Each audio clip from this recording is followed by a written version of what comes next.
Era um dia de festejo máximo na cidade do Rio de Janeiro. Todos estavam animados com o que estava para acontecer. Mesmo num ambiente de caos político completo, caos econômico, a merda tava toda se fudendo, guerra, não sei o que lá. Mas não importa, as pessoas fizeram tempo para a coroação oficial de um novo monarca. Não simplesmente um monarca, não. Novo imperador do Cone Sul. Há exatos 200 anos do dia da publicação desse vídeo, Pedro de Alcântara, Francisco, Antônio, João, Carlos, Xavier, de Paula, Miguel, Rafael, Joaquim, José, Gonzaga, Pascoal, Cipriano, Serafim de Bragança e Bourbon, ou simplesmente o príncipe regente Dom Pedro era coroado imperador do Brasil em 1º de dezembro de 1822. Esse vídeo é uma comemoração dos 200 anos da independência do Brasil, em que vamos observar a jornada da independência desse país amaldiçoado. Mas como é que o Brasil se tornou independente, afinal, né? A pergunta é essa. Como é que ele não se despedaçou em vários outros países? Afinal, o Brasil é um país gigante, né? A gente sabe que dentro do próprio Brasil existem quase que pequenos países com seus próprios dialetos. A gente vê isso nos estados e nos diferentes sotaques, né? Como é que essa coisa se manteve assim então? Bom, as respostas para essas perguntas moram um pouco antes do fatídico ano de 1822. Vamos voltar. No contexto das guerras napoleônicas, o conjunto de posses territoriais na América, conhecidos como Brasil, via um fenômeno nunca antes ocorrido.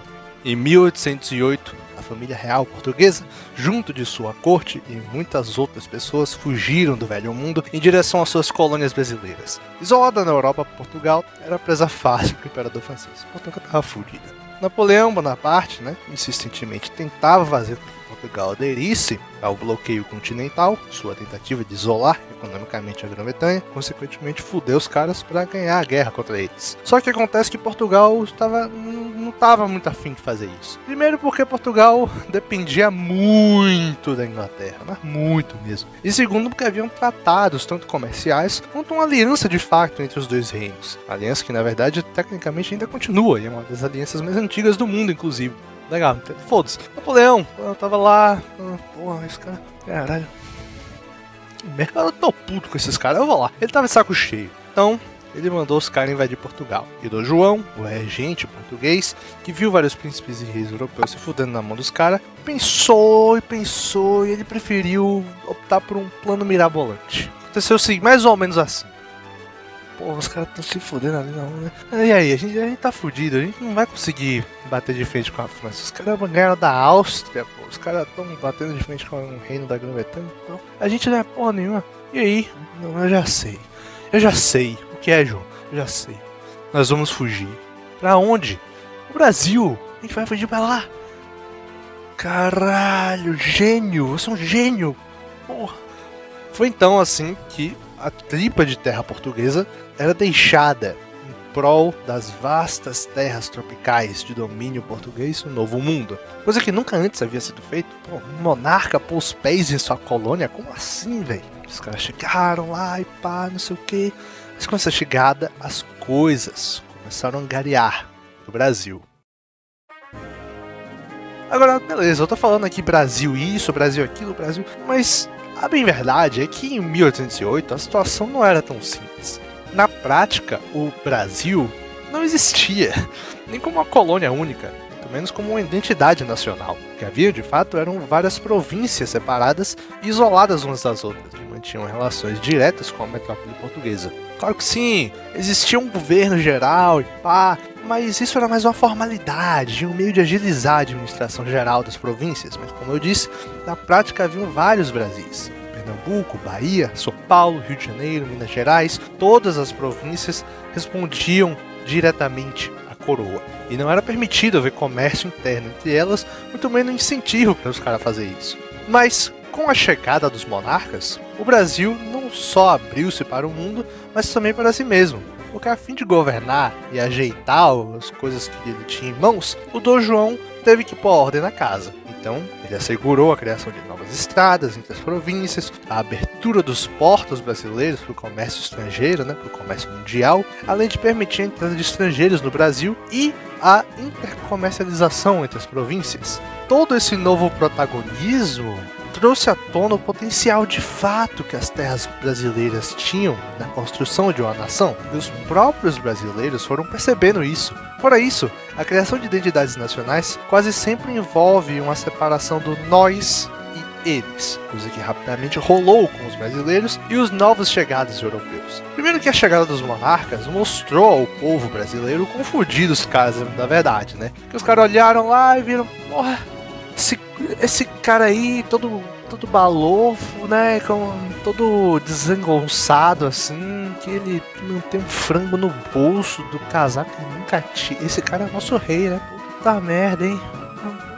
Caramba. A galera ficou meio com os caras, né? Pra piorar, a coroa, que queria manter suas regalias, né, suas extravagâncias, eles faziam uma política econômica que os especialistas caracterizariam como fazer merda, falindo o primeiro Banco do Brasil, além de taxar fortemente as pessoas, né, e as províncias, muitas vezes alienando o povo brasileiro. Finalmente, o clássico nós contra eles crescia muito entre os brasileiros, em que a atuação mais direta dos monarcas em assuntos locais, pondo europeus de confiança, né, em postos de governantes e parará, acabou fazendo com que os brasileiros ficassem putos com o que estava rolando e tivessem reações como, porra, esses estrangeiros aí, velho, porra, esses caras estão tomando tudo, estão querendo mandar na porra toda, porra, essa, o cara nunca pisou o pé aqui, já quer... Para piorar, a decadência do ideal de vassalagem a uma metrópole distante, ideal esse que foi o que forjou os primeiros impérios coloniais, somado à fermentação de ideias iluministas e ideias de liberdade vistas em grandes acontecimentos recentes, como a Revolução Estadunidense e a própria Revolução Francesa, serviam de combustível para o fogo que esquentava o caldeirão brasileiro. Esse caldeirão foi esquentando.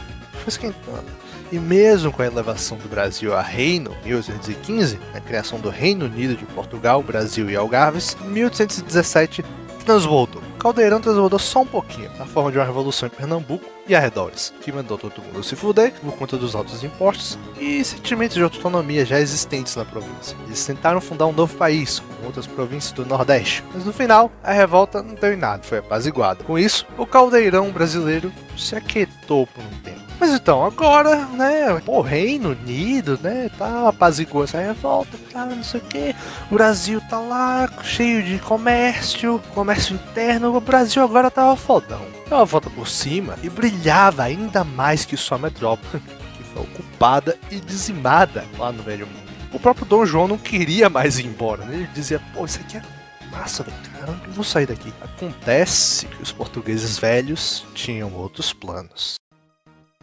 Em 1820, angariava uma revolução liberal na velha Portugal. As cortes portuguesas se rebelaram contra o rei e foi uma putaria da porra. Mas o que importa nessa história é que no final eles acabaram por reduzir o poder do Dom João. Exigiam que ele voltasse para Portugal, senão o pau ia comer.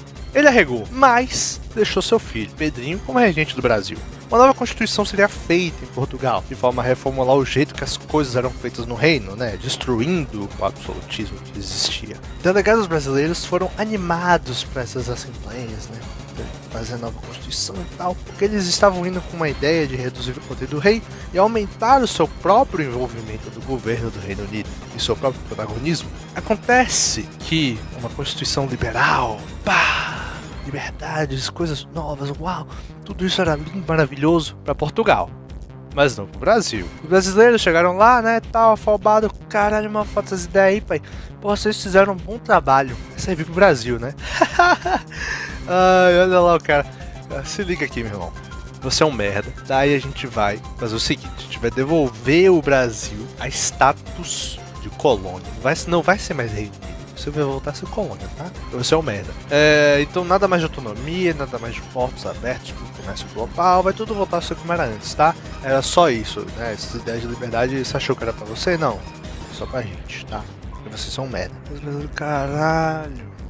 merda. Os brasileiros, quando souberam disso, imediatamente os caras se emputeceram. E movimentações começaram a ocorrer de 1821 para meados de 1822, contra as decisões dessas cortes. Foi então que as cortes fizeram um movimento muito mal calculado e mandaram o Pedro voltar para casa, senão ele ficava de castigo. Pedro, então, se viu na saia justa, mas acabou por optar uma decisão crítica. Pedro mandava as cortes se fuder e disse que não ia voltar. Ou, nas próprias palavras dele, como é para o bem de todos, felicidade geral da nação, estou pronto. Diga ao povo que fico. Daí, meu irmão, o bicão já tinha sido cruzado e a sorte foi lançada. E com isso, a independência do Brasil, em essência, começava. A independência brasileira tinha tudo para dar errado. E quase deu. Porra, como eu disse antes, as províncias eram praticamente estranhas umas das outras. Poucas décadas não transformariam esse separatismo em união logo de cara. Precisava de um outro elemento coesivo para que um único Brasil saísse da independência, e não várias pequenas republiquetas como aconteceu com a América Espanhola. Pedro era esse elemento coesivo. Sua imagem evocava o elemento tradicional de vassalagem monárquica, vassalagem no caso mais bem aceita, que é uma coroa europeia, por conta justamente da proximidade que teria um governo sentado no Rio de Janeiro, com Pedro como seu monarca. Pedro também prometia a criação de uma constituição liberal para o país. Esses fatores serviram muito bem como base para uma união temporária das províncias brasileiras. Fora, também, a antipatia que todas as províncias tinham contra as cortes, queriam foder o Brasil e devolver ele a status de colônia, né? A coesão brasileira também veio de outros personagens importantes, como Dona Leopoldina Habsburgo, esposa de Dom Pedro, que trabalhava por detrás dos panos para influenciar as elites brasileiras, assim como José Bonifácio, um influente homem dentre as mesmas elites. Eles trabalharam muito desde o dia do fico para construir a influência do príncipe regente e poder colar as peças distantes desse Brasil. Já em meados de 1822, movimentos eram feitos numa das províncias mais populosas, da Bahia. Uma junta foi formada no dia 25 de junho na cidade de Cachoeira. Isso é importante, já que a Bahia era onde haveria o palco principal da guerra, por ser um reduto da maior parte das forças portuguesas, e onde essas se concentrariam. Semelhantes aos movimentos dos cachoeiranos, outras movimentações iam pipocando lentamente em todo o Brasil, até que em setembro, Dom Pedro, que com muita dor de barriga e montado numa mula, trilhando de São Paulo em direção a Santos, recebeu uma notícia avassaladora. A notícia era que as cortes colocaram ele de castigo. Ele perdeu seus poderes contra seu PlayStation brasileiro e as cortes iriam mandar tropas para fuder com tudo, pegar o Pedro na marra e acabar com as rebeliões. Dom Pedro e mais alguns oficiais reunidos em um vilarejo próximo ao rio Ipiranga, então enunciou as palavras que viriam mais tarde, embora com exagero, virar o símbolo da luta brasileira: independência ou morte. Embora na escola a gente às vezes sai com a ideia da independência brasileira de ser um processo simples e relativamente pacífico, a verdade, como sempre, né, é muito mais complexa do que isso. Já no pós-7 de setembro, notícias se espalhavam pelas províncias. O núcleo de poder do príncipe regente, São Paulo, Rio e Minas, logo aderiram à causa da independência, enquanto que as províncias mais ao sul também viriam a aderir um pouco rapidamente assim, porém com caveat. Tropas portuguesas estavam presentes na Cisplatina, o atual Uruguai, província essa adquirida em 1817 por Dom João. Uma história que é melhor deixar pra fora desse vídeo, velho. Muita coisa. Uma outra hora eu falo dessa merda. Mas o que importa aqui é que as juntas brasileiras cercaram as tropas portuguesas e ficaram sediadas em Montevidéu. No decorrer de 1822, as outras províncias também iam demarcando suas tendências. A Bahia, obviamente, estava sob tutela portuguesa, com a maior concentração de tropas. Pernambuco, com lealdades vacilantes, viria a aderir à causa do imperador Dom Pedro, pelas promessas feitas por ele da Constituição Liberal. O Ceará também iria se juntar à luta, assim como Rio Grande do Norte, Paraíba e Goiás. Entretanto, Piauí e Alagoas ainda estavam confusos. Seus governos acabaram por manter-se leais a Portugal, enquanto que as províncias do norte, como Maranhão e Grão-Pará, ainda se mantinham completamente leais à coroa, pela forte presença de comerciantes portugueses, e Em especial, é possível que o Grã-Pará ainda mantinha sonhos de aquisição da Guiana Francesa, proeza que ele conseguiu brevemente nas guerras napoleônicas, com o próprio aval da coroa, né? Finalmente, temos o Mato Grosso, que, por ser o Acre do Brasil de 1822, só acabou por saber dos acontecimentos do 7 de setembro em meados de 1823. E por simples e pura, é isso aí, né? Aderiu à causa de Dom Pedro. Ainda haviam reais possibilidades das posses portuguesas na África de se tornarem parte do Brasil também, por conta da influência de brasileiros nessas terras, né, devido ao tráfico de escravizados. Mas no final, isso não passou de uma possibilidade. A parada importante aqui, de a gente pegar de todas essas informações, é que o circo estava pegando fogo e a guerra de verdade começava. O Dom Pedro e os caras lá no seu núcleo e tal movimentaram as juntas militares dispersas entre as províncias de Minas, de Rio e São Paulo. Um processo que não foi nada organizado, foi duro e confuso, e era ainda pior em uma escala maior em todo o resto do território. O exército brasileiro, afinal, tinha ainda, em sua grande maioria, oficiais portugueses com lealdades vacilantes. E o processo de recrutamento era arbitrário, difícil, por conta da má vontade das pessoas de lutarem, que eu não sei vocês, mas eu me identifico. Ruim também era a situação naval, que era crucial na vitória brasileira. Navios antigos ainda ancorados eram reparados às pressas, enquanto que marinheiros estrangeiros eram contratados para preencher o vazio da marinha brasileira. Tudo isso ficava 1000 vezes pior, levando em conta a situação financeira que o Brasil se encontrava, que não tinha nenhum puto nos cofres públicos, porque o Dom João fez questão de desidratar completamente o tesouro brasileiro. Ele sugou toda qualquer moedinha que tivesse ali no banco e foi embora, deixando nada. Então, medidas drásticas tiveram que ser tomadas pelo Pedro, em que os salários de muitos oficiais, inclusive o seu próprio salário, o salário do imperador, foram cortados a fim de tentar segurar a onda. Nessa empreitada, uma tradição brasileira começava a tomar forma. Préstimos ingleses tomados no desespero para dar gás ao esforço de guerra. Os brasileiros conseguiram equipar-se com navios e armas navais suficientes, e ainda tinham a ajuda de grandes figuras como Thomas Cochrane, um almirante inglês prestigiado que havia não só lutado nas guerras napoleônicas, como na guerra de independência chilena, além também de comandantes militares como o francês Labatut. Também tinham reforços de estrangeiros no exército brasileiro. Reforços porque o governo fez um jogo de marketing descarado de recrutar colonos, mas que na realidade era uma isca para transformar esses estrangeiros em soldados rasos, bem escroto. Mas, pois é, né, desses jeitinhos e gambiarras, a luta procedeu. Com o apoio imediato das províncias sulistas, o Dom Pedro, coroado imperador do Brasil, mandou regimentos em direção à Bahia, o reduto português. Acontece que lá mesmo da Bahia, se lembra daqueles revoltosos do 25 de junho em Cachoeira? Bom, esses caras tinham saído vitoriosos e conseguiram fazer com que as cidades próximas à Cachoeira aderissem com força à causa do imperador, causando uma putaria generalizada na província. Fora isso, com a adesão de Pernambuco, Ceará, Rio Grande do Norte e Paraíba, tropas lideradas por Labatut foram enviadas a Recife por via marítima para cercar a Bahia por terra, enquanto que a marinha brasileira tomava a dianteira no mar, tomava a dianteira muito bem até correndo atrás de frotas portuguesas, chegando na frente do Tejo.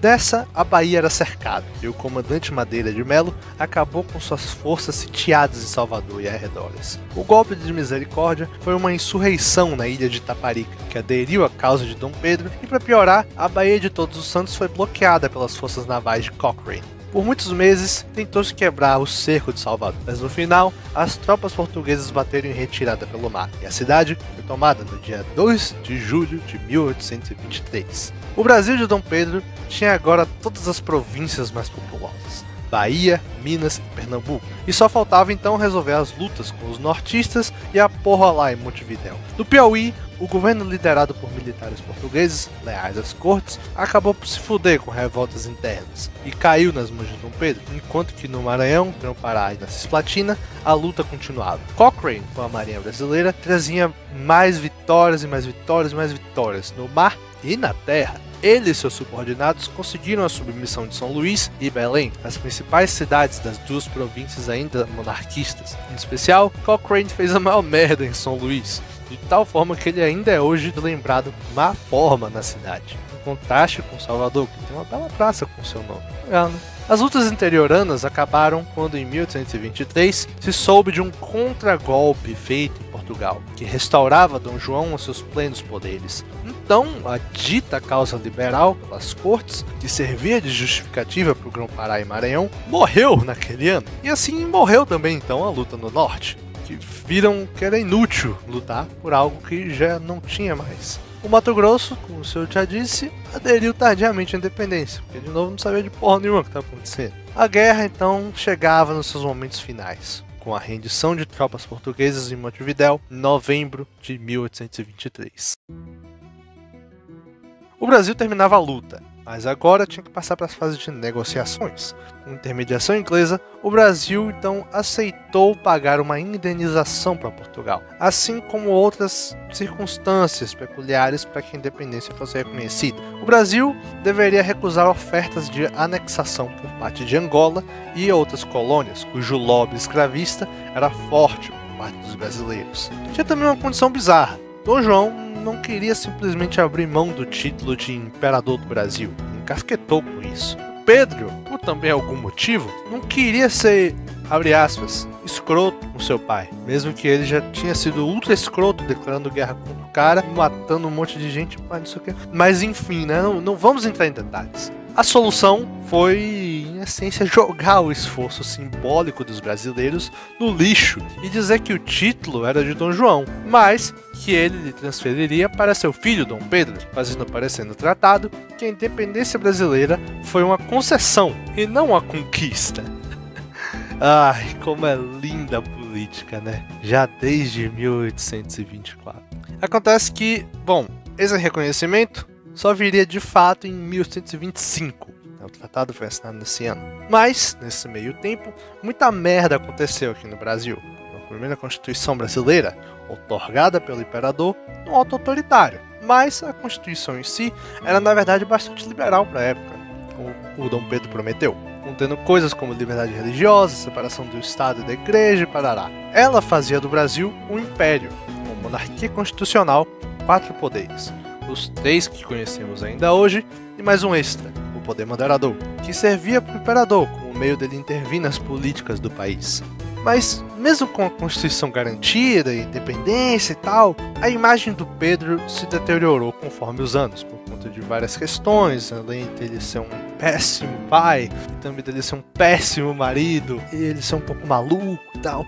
Até que ele abdicou em 1831, por conta justamente dessas pressões populares. E ele voltou para Portugal, lutar em prol do trono de sua filha, contra seu irmão Miguel. Uma outra história muito louca que vale a pena ser contada, mas não vamos entrar em detalhes aqui. Agora, sem a figura do Pedro, mas na verdade ainda com a figura dele, mas terminada a luta de independência de fato, as fragilidades do Brasil começaram a se mostrar novamente. E por muito tempo, o país correu sérios riscos de se quebrar, com rebeliões como a Confederação do Equador, a Revolução Farroupilha, a Cabanagem e muitas outras que perduraram até a maioridade do Imperador Pedro II.